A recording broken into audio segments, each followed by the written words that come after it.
Do you identify yourself as a BGC girl, an Alabang girl, or maybe a Salcedo girl? These labels are everywhere online now. People use them to describe aesthetics, lifestyles, personalities, even the way someone talks or dresses. But where did these labels come from and why do people use them so often? At first glance, these labels seem harmless, just internet trends and memes. But these identities are deeply tied to class, space, and consumption. Culture refers to a specific way of life, and that includes habits, routines, and lifestyles. It is also connected to power, social structures, and the way people understand status and identity. So when people say BGC girl or Salcedo girl, they're not only describing clothes or makeup styles, they're describing a lifestyle connected to specific urban spaces. I interviewed Sir Mark Angelo C. Sanchez regarding this, a senior lecturer at UP Diliman Department of Sociology.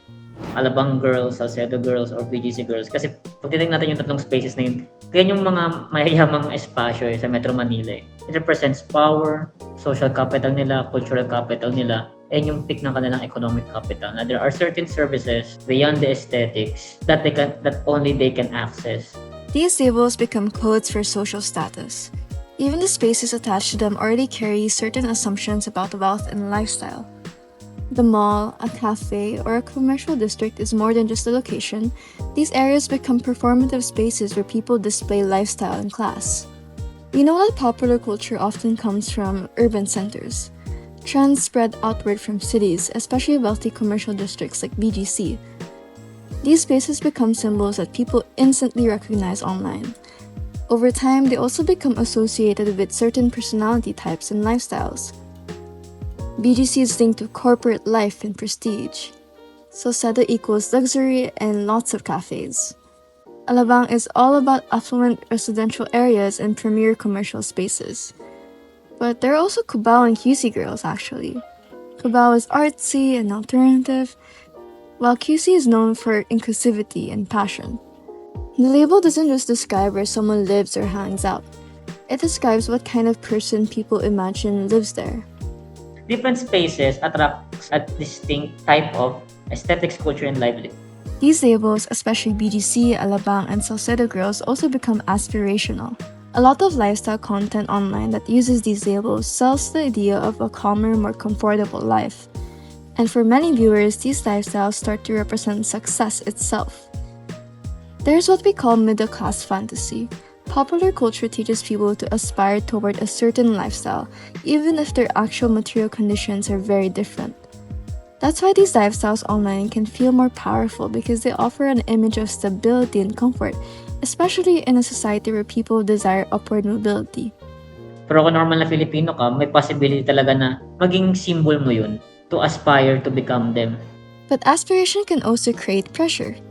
People begin comparing themselves to lifestyles that are heavily curated online, and because these labels are tied to consumption, people sometimes feel the need to buy certain products, visit certain places, or imitate certain aesthetics just to feel included.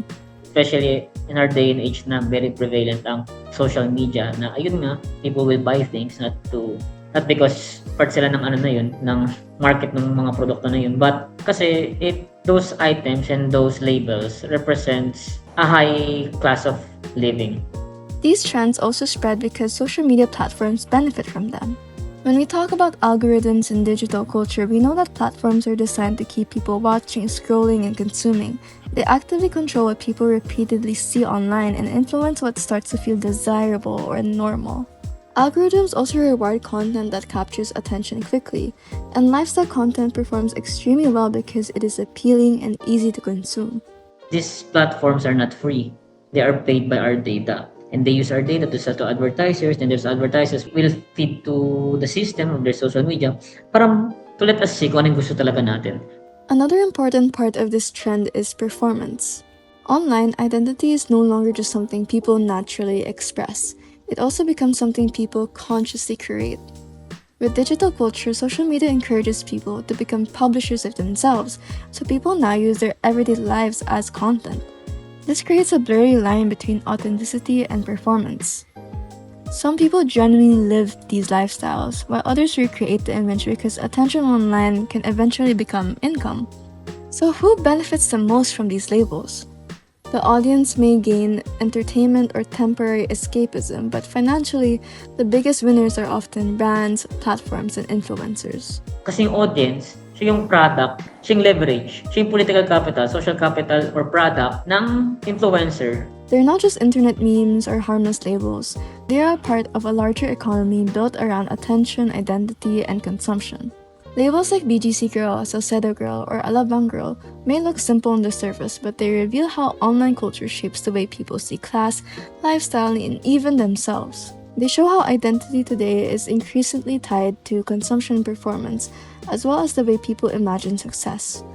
And as these labels continue spreading online, maybe the more important question is not which label fits us best, but why we feel the need to fit into one at all.